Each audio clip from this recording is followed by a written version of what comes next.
یا جی سوال کریں گے؟ نہیں جی، آپ شروع کریں انشاءاللہ۔ اعوذ باللہ من الشیطان الرجیم، بسم اللہ الرحمن الرحیم، وَيَسْأَلُونَكَ عَنْ ذِي الْقَرْنَيْنِ قُلْ سَأَتْلُو عَلَيْكُمْ مِنْهُ ذِكْرًا إِنَّا مَكَّنَّا لَهُ فِي الْأَرْضِ وَآتَيْنَاهُ مِنْ كُلِّ شَيْءٍ سَبَبًا فَأَتْبَعَ سَبَبًا حتى إذا بلغ مغرب الشمس وجدها تغرب في عين حمئة ووجد عندها قوما قالوا يا ذا القرنين إما أن تعذب وإما أن تتخذ فيهم حسنا قال أما من ظلم فسوف نعذبه ثم يرد إلى ربه فيعذبه عذابا نكرا وأما من آمن وعمل صالحا فله جزاء الحسنى وسنقول له من أمرنا يسرا ثم أتبع سببا حتى إذا بلغ مطلع الشمس وجدها تطلع على قوم لن نجعل لهم من دونها سترا كذلك وقد أحطنا بما لديه خبرا ثم أتبع سببا صدق الله مولانا العظيم۔ سورہ الکہف 83 سے لے کر 92 تک ان آیتوں کی تلاوت کی ہے۔ اس سورہ میں چند قصے ہیں۔ یہ چوتھا قصہ ہے ذوالقرنین کا قصہ۔ اس سے پہلے 3 قصے گزر چکے۔ اصحاب کہف کا قصہ، انہی کے نام سے سورہ کا نام ہے۔ نمبر 2، 2 بھائیوں کا، ایک مومن تھا ایک کافر تھا، مالدار تھے، ان کا انجام کیا ہوا اس کا قصہ ہوا۔ تیسرا، سیدنا حضرت موسیٰ علیہ السلام خضر علیہ السلام کے ساتھ ان کی جو ملاقات ہوئی اس کا قصہ بیان تھا۔ اب یہ نمبر 4 ہے، ذوالقرنین کا قصہ۔ ذوالقرنین یہ ان کا نام ہے، بعضوں نے کہا یہ ان کا لقب ہے۔ ان کا اصلی نام کیا تھا متعین کر کے بتلا نہیں سکتے، کیونکہ بہت اختلافات ہیں۔ بعضوں نے کہا ان کا نام سکندر ہے۔ سکندر کے نام سے 2 آدمی تھا، ایک تو یہ ہے یہ ذوالقرنین ابراہیم علیہ السلام کے زمانہ میں نمرود کے بعد وہ بادشاہ ہوا، بہت دن تک زندہ رہے، 1600 سال تک زندہ رہے۔ اور ایک سکندر ہے، سکندر رومی، وہ بہت بعد کا ہے، عیسیٰ علیہ السلام سے 300 سال پہلے کا ہے۔ اور یہ پہلا جو سکندر ہے جن کا لقب ذوالقرنین ہے، وہ بہت ہی صالح اور نیک تھے۔ بعضوں نے کہا کہ نبی تھے، لیکن نیک اور انصاف گار ہونے میں کوئی شبہ نہیں ہے، بہت ہی دیندار تھے۔ اللہ تعالیٰ نے ان کو تمام دنیا کی بادشاہی عنایت فرمائی۔ 3 شخص گزرے ہیں جو پورے دنیا کی بادشاہی کی ہے. ایک ہے نمرود اور دوسرا ہے ذوالقرنین اور تیسرا ہے حضرت سلیمان علیہ السلام. یہ ذوالقرنین ان کا لقب کیوں ہوا؟ قرنن کا معنی ہے ہارن، یعنی جو سینگ ہوتی ہے جانوروں کی. تو ذوالقرنین مراد ہے دنیا کی دو طرف، دو جانب، مشرق اور مغرب. مشرق اور مغرب، ایسٹ اور ویسٹ، پوری دنیا کے مالک تھے، بادشاہ تھے، اس لیے ان کا لقب ہوا ذوالقرنین. بعضوں نے کہا ذوالقرنین ان کا لقب اس لیے ہوا کہ ظاہر یا باطنی تمام علوم ان کو دیے گئے تھے، اس لیے ان کا لقب ہو گیا ہے ذوالقرنین. بہرحال یہ بہت مشہور بادشاہ تھے، نبی تھے یا ولی تھے. ان کا واقعہ کیا ہے؟ اس سلسلے میں مشرکین مکہ نے نبی علیہ السلام سے سوال کیا تھا یہودیوں کی مشورہ سے. یہودیوں سے مکہ کے لوگوں نے پوچھا کہ محمد نبی ہے یا نہیں. انہوں نے کہا ان سے سوال کرو، چند سوال، نبی کے علاوہ کوئی جواب نہیں دے سکتا. اصحاب کہف کا قصہ کیا ہے؟ ذوالقرنین کا قصہ کیا ہے؟ تو اسی کا ذکر ہے. وَيَسْأَلُونَكَ عَنْ ذِي الْقَرْنَيْنِ. یہ مشرکین مکہ یا یہود لوگ اے نبی آپ سے پوچھتے رہتے ہیں ذی القرنین کے بارے میں. قُلْ سَأَتْلُو عَلَيْكُمْ مِنْهُ ذِكْرًا. آپ ان سے کہہ دیجئے میں تم کو ان کی واقعہ، ان کے احوال اور ان کی خبر بیان کر کے سناتا ہوں. انا مکننا له فی الارض وآتیناہ من کل شیء سببا فاتبع سببا. اللہ تعالی فرماتا ہے میں نے ذوالقرنین کو زمین میں بادشاہی دی تھی اور حکومت کرنے کے لیے جتنے اسباب اور ذرائع اور سورس کی ضرورت ہے تمام چیزیں ہم نے ان کو دیا تھا.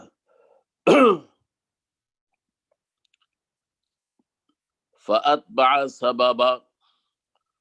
وہ ذریعہ انہوں نے اختیار کیا، دنیا کی ایک جانب سے لے کر دنیا کی ایک جانب سے روانہ ہو کر دوسرے جانب ایسٹ سے ویسٹ تک پہنچنے کے لیے ذریعہ کی ضرورت ہے، سواری کی ضرورت ہے، وہ اللہ تعالی نے ان کو دیا. اس سے معلوم ہوا پچھلے زمانہ میں، موجودہ زمانہ سے پہلے، پورے دنیا کی سفر کرنے کے لیے آسان سے آسان تر ذریعہ تھا. یہ جو دعویٰ کرتے ہیں یہ ذرائع اور یہ جو کمیونیکیشن سسٹم ہے ایک جگہ سے دوسری جگہ جانا، اس وقت تو جو سہولت ہے زمانہ ماضی میں نہیں تھا، یہ صحیح نہیں. اللہ تعالیٰ فرماتا ہے میں نے ذوالقرنین کو تمام اسباب ہم نے دیا تھا، جس کسی ضرورت کے لیے جو بھی سامان کی ضرورت ہے، سبب کی ضرورت ہے، ہم نے ان کو دیا. فَأَتْبَعَ سَبَبًا. وہ ذریعہ انہوں نے اختیار کیا، پورے دنیا کا سفر کیا.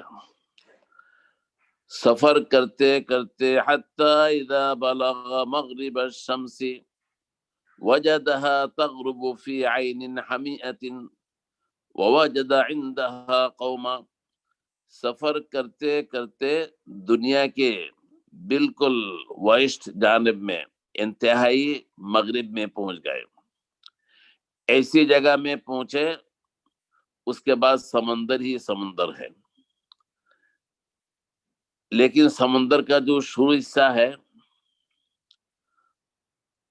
سمندر کا جو ساحل ہے، وہاں جہاں تک نظر پہنچ سکتا تھا کیچڑ ہی کیچڑ ہے، ایسا معلوم ہوتا تھا کہ سورج کیچڑ میں ڈوب رہا ہے، سورج کیچڑ میں ڈوب رہا ہے۔ ایک سیکنڈ،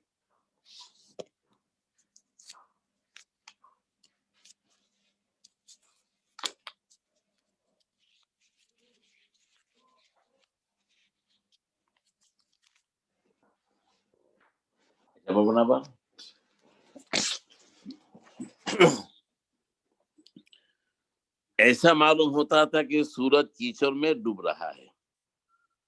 وَوَجَدَ عِندَهَا قَوْمًا، وہاں جا کر دیکھا کہ وہاں آبادی ہے، سمندر کے ساحل میں کنارے میں لوگ رہتے ہیں، لیکن ان کو ایمان و اسلام کے ساتھ کوئی تعلق نہیں تھا، یہ لوگ کافر تھے۔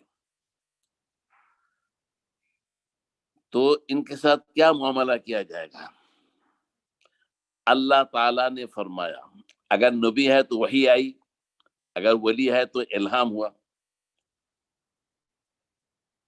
قلنا یا ذا القرنین اما ان تعذب و اما ان تتخذ فیہم حسنا، اللہ تعالیٰ نے فرمایا اے ذو القرنین، یہ لوگ کافر ہیں، دعوت دیجیے، ایمان کی دعوت دیں، اگر قبول کیا تو بہتر، مسلمانوں کے لیے جو حکم ہے، جو سہولت ہے، ان کے لیے بھی وہی ہے، اور اگر اسلام کو قبول نہیں کرتے تو آپ کو اختیار ہے، یا ان کو قتل کر دے یا ان کو قیدی کرے، قید کر لے، اریسٹ کرے۔ قلنا یا ذا القرنین، ہم نے کہا اے ذو القرنین، آپ اگر چاہے تو ان کو عذاب دے قتل کر کے، کیونکہ کفر کی سزا قتل ہے، دعوت کے بعد بھی اگر قبول نہ کرے تو اللہ تعالیٰ کو جب مانتا نہیں، اللہ تعالیٰ کی دنیا استعمال کرنے کا ان کو کوئی حق نہیں ہے۔ وَإِمَّا أَن تَتَّخِذَ فِيهِمْ حُسْنًا، یا تو آپ ان کے ساتھ اچھا معاملہ کریں، وہ ہے قید کرنا، قتل کے بنسبت قید چونکہ آسان ہے، اس میں کھانا پینا رہنے سہنے کا انتظام ہوتا ہے، اس لیے اس کو حسن اور اچھا معاملہ کہا گیا ہے۔ قال اما من ظلم فسوف نعذبه ثم يرد الى ربه فيعذبه عذابا نكرا، ذو القرنین نے کہا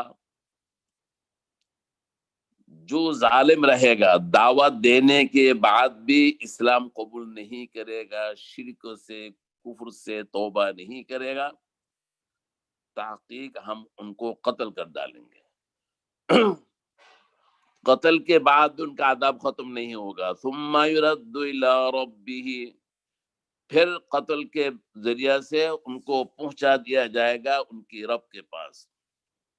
قرآن کریم میں سورہ یاسین میں ہے وَإِن كُلٌّ لَمَّا جَمِيعٌ لَدَيْنَا مُحْضَرُونَ، جتنے آدمی مرتے ہیں ایمان کے ساتھ یا بغیر ایمان کے، اللہ تعالیٰ فرماتا ہے سب میرے سامنے حاضر ہو جاتے ہیں۔ مرنا یہ ذریعہ ہے اللہ تعالیٰ تک فزیکل پہنچنے کے لیے۔ ثم يرد الى ربه، پھر اس کو واپس کر دیا جائے گا اس کی رب کے پاس. فَيُعَذِّبُهُ عَذَابًا نُكْرًا، جو مشرک اور ظالم ہو کر مرے گا اللہ تعالیٰ اس کو بہت ہی دہشتناک خطرناک عذاب میں مبتلا کرے گا. لہذا ہر آدمی پر فرض ہے کہ اسلام قبول کرے، مسلمان ہو کر مرے. ثم يرد إلى ربه فيعذبه عذابا نكرا وأما من آمن وعمل صالحا فله جزاء الحسنى. باقی جو کفر سے، ظلم سے، شرک سے توبہ کر کے ایمان لے آئے گا اور دین اور شریعت کے مطابق عمل کرے گا، وعمل صالحا فَلَهُ جَزَاءً الْحُسْنَى، ایسے لوگوں ہی کے لیے ہے بہترین ریوارڈ، بہترین بدلہ، جس کا نام جنت ہے، اور دنیا کے اندر بھی سکون اور عافیت کی زندگی، حیات طیبہ حاصل ہونے والی ہے. فَلَهُ جَزَاءً الْحُسْنَى، تو جو ایمان لائے گا اور نیک عمل کرے گا آخرت میں اس کو جنت ملے گی. وَسَنَقُولُ لَهُ مِنْ أَمْرِنَا يُسْرًا، اور دنیا میں اس کے معاملہ کو ہم آسان کر دیں گے. مطلب یہ ہے زندگی گزارنے کے لیے جتنے سامان اور چیزوں کی ضرورت ہے سب ہم ان کے لیے مہیا کریں گے، مومنین کے لیے. چونکہ ذوالقرنین دنیا کا بادشاہ تھا، اللہ نے خود فرمایا حکومت کے لیے تمام قسم کے اسباب ہم ان کو دیا تھا، مال و دولت کی، سونا چاندی کی کمی نہیں تھی. تو انہوں نے کہا جو مسلمان ہو جائے گا ہر قسم کی سہولت اور خدمت ہم ان کے لیے فری کر دیں گے. یہ بہت ہی نیک بادشاہ تھا. کہا جاتا ان کا وزیر تھا حضرت خضر علیہ السلام، جن کا قصہ گزر چکا ہے. ابراہیم علیہ السلام کے ساتھ انہوں نے بیت اللہ کا طواف بھی کیا. ابراہیم علیہ السلام سے انہوں نے فیوز و برکات علم حاصل کیا ہے. ثم اتبع سببا، پھر جو ہے یہ ویسٹ دنیا کی بالکل مغربی علاقہ سے سفر ختم کر کے پھر مشرق ایسٹ کی طرف متوجہ ہوئے. تو ویسٹ سے ایسٹ تک جانے کے لیے پچھم سے پورب طرف انتہائی مشرقی علاقہ میں پہنچنے کے لیے جو سبب اور ذریعہ تھا اس کو انہوں نے اختیار کیا. ثم اتبع سببا،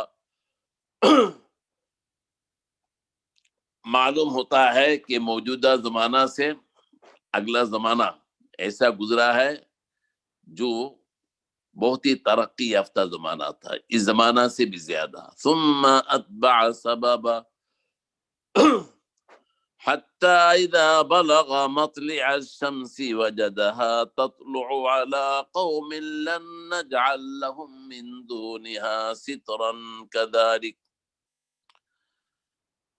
حضرت ذوالقرنین سفر کرتے کرتے مطلع شمس، سورج کے طلوع ہونے والا جو ملک ہے بالکل انتہائی مشرق، ہو سکتا ہے جاپان وغیرہ ہو، وہاں تک پہنچ گئے. جا کر ایسے جگہ میں پہنچ گئے جہاں وجدہ تطلع علی قوم، دن کا ابتدا، سورج کا طلوع ہونا ایسے قوم پر ہوتا ہے لن نجعل لهم من دونها سترا، ان کے لیے اللہ تعالی نے لباس کا سسٹم نہیں رکھا تھا، وہ لوگ ننگے رہتے تھے. آج کل بھی جاپان کے جو کلچر ہے ننگا رہنا ہے، وہ سال میں ایک دفعہ سب ننگے ہو کر پوجا کرتے ہیں. اور ان کا مکان وغیرہ بھی نہیں تھا، کھلے میدان میں رہتے تھے. لَنَجْعَلْ لَهُم مِّن دُونِهَا سِتْرًا. حضرت ذوالقرنین ان کے پاس پہنچے اور مغرب شمس ویسٹ کے جانب میں جا کر لوگوں سے جو کچھ انہوں نے خطاب کیا، کافر تھے، ان سے کہا، ان کو دعوت دی، اسلام قبول کرو، مسلمان ہو جاؤ، اللہ تعالیٰ کے علاوہ کوئی معبود نہیں، اللہ تعالیٰ کے حکم ہے، شریعت ہے، اس کو ماننا پڑے گا، اگر مانو گے تو فبیہا، ورنہ ہم قتل کر دیں گے، اور اگر مانو گے، مسلمان ہو جاؤ گے تو ہر قسم کی سہولت ہم تم کو دیں گے. وَقَدْ أَحَطْنَا بِمَا لَدَيْهِ خُبْرًا. ذوالقرنین کو اللہ نے فرمایا جتنے آلات، سامان، ذرائع اور لشکر بے انتہا ہم نے ان کو دیا تھا، ان تمام چیزوں کی خبر مجھے تھی، مجھے کہ وہ کس کام میں استعمال کرتے ہیں. تو یہ نیک بادشاہ تھے، بہت صالح تھے، وہ من مانی نہیں کرتے تھے، شریعت کے مطابق چلتے تھے، حکومت چلاتے تھے، اور اللہ تعالیٰ کی پوری نگرانی میں وہ چلتے تھے، اللہ تعالیٰ کے حکم کی اتباع کرتے تھے. ثم اتبع سببا. پھر وہاں سے فارغ ہو کر پھر سفر شروع کیا دنیا کے شمالی جانب، نارتھ کی طرف. ثم اتبع سببا. وہاں وہ پہنچے، اتر طرف سفر کرتے کرتے کہاں تک پہنچے؟ حتی اذا بلغ بین السدین وجد من دونہما قوما لا یکادون یفقہون قولا. حتی اذا بلغ بین السدین، دو بند، ڈیم، دو پہاڑ ہے، دو پہاڑ کے درمیان میں دیوار دے کر بند کی ہوئی جو جگہ ہے وہاں تک پہنچے. حتی اذا بلغ بین السدین، شمالی جانب میں دنیا کی آبادی، لوگوں کا رہنا سہنا جہاں ختم ہوتا ہے وہاں تک پہنچے. وہاں جا کر ایک قوم کو پایا. وجد من دونہما قوما، ان دونوں پہاڑ یا دونوں سد کے درمیان میں ایک قوم پائے. لا یکادون یفقہون قولا. حضرت ذوالقرنین اور ان کے ساتھ جو فوجی تھے ان کی زبان کو کچھ نہیں سمجھتے تھے، اشارہ کنائے سے بات کرنا ہوتا تھا. بہت سوچ اور تفکر کے بعد ان کی بات سمجھ میں آتی تھی. قالوا یا ذا القرنین ان یأجوج ومأجوج مفسدون فی الارض فهل نجعل لك خرجا على ان تجعل بیننا وبینہم سدا. وہاں کے لوگوں نے ذوالقرنین سے شکایت کی، اے ذوالقرنین، یہاں ایک قوم ہے جن کا نام یأجوج مأجوج ہے. یأجوج ماجوج کے نام سے دنیا میں دو قبیلے ہیں، ان کی تعداد بہت زیادہ ہے. دنیا میں جتنے آدمی رہتے ہیں ان سب سے زیادہ ہے. حضرت نوح علیہ السلام کے 4 لڑکے تھے، حام، سام، یافس اور کنعان. کنعان تو کافر تھا، طوفان میں وہ مر گیا. باقی 3 تھے، حام، سام، یافس.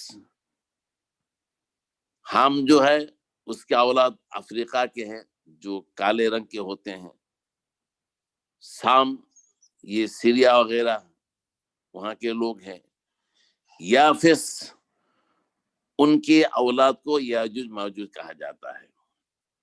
حضرت نوح علیہ السلام کا بیٹا ہے یافس، یافس کی اولاد میں سے یہ دو قبیلے ہیں، جسمانی طور پر بہت طاقتور اور بہت شریر تھے، تو وہاں رہتے تھے، لوٹ و تراز کرتے تھے، لوگوں کو قتل کرتے تھے، مارتے تھے۔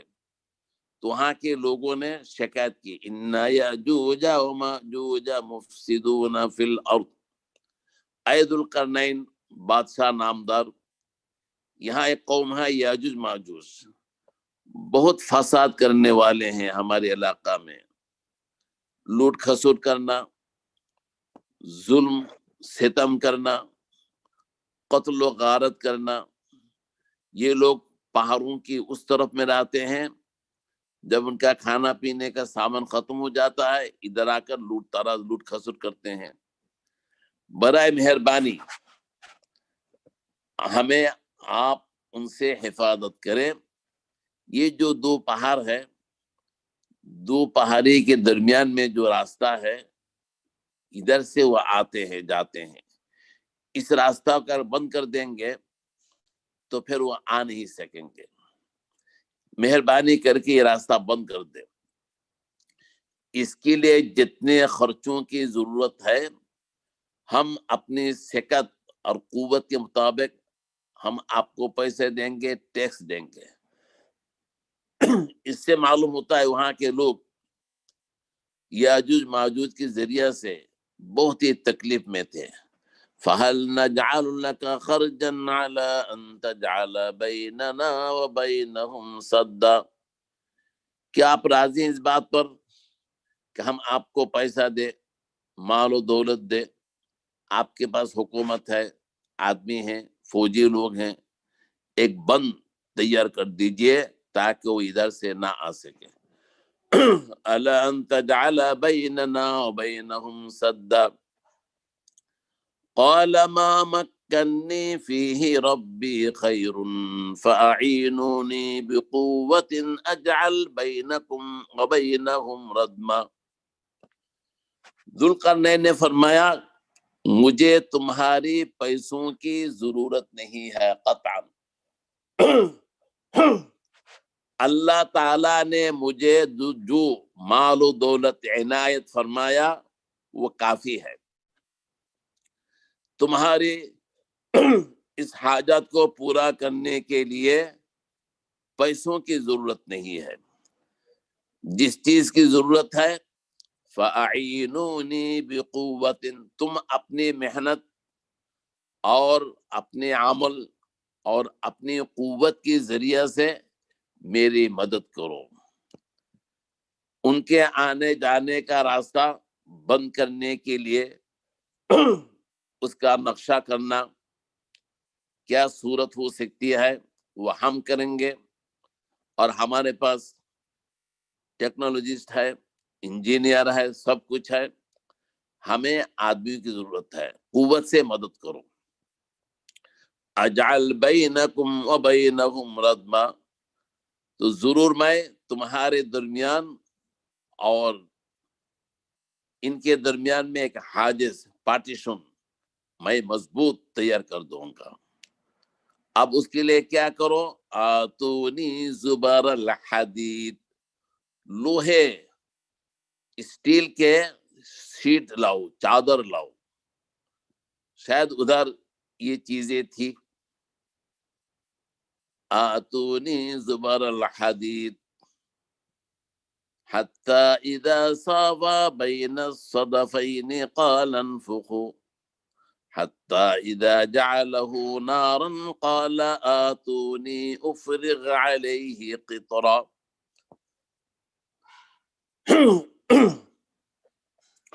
ذوالقرنین نے دو دیوار تیار کیا، درمیان میں خالی رکھا، وہاں لوہا بھرے، پتھر بھرے، اور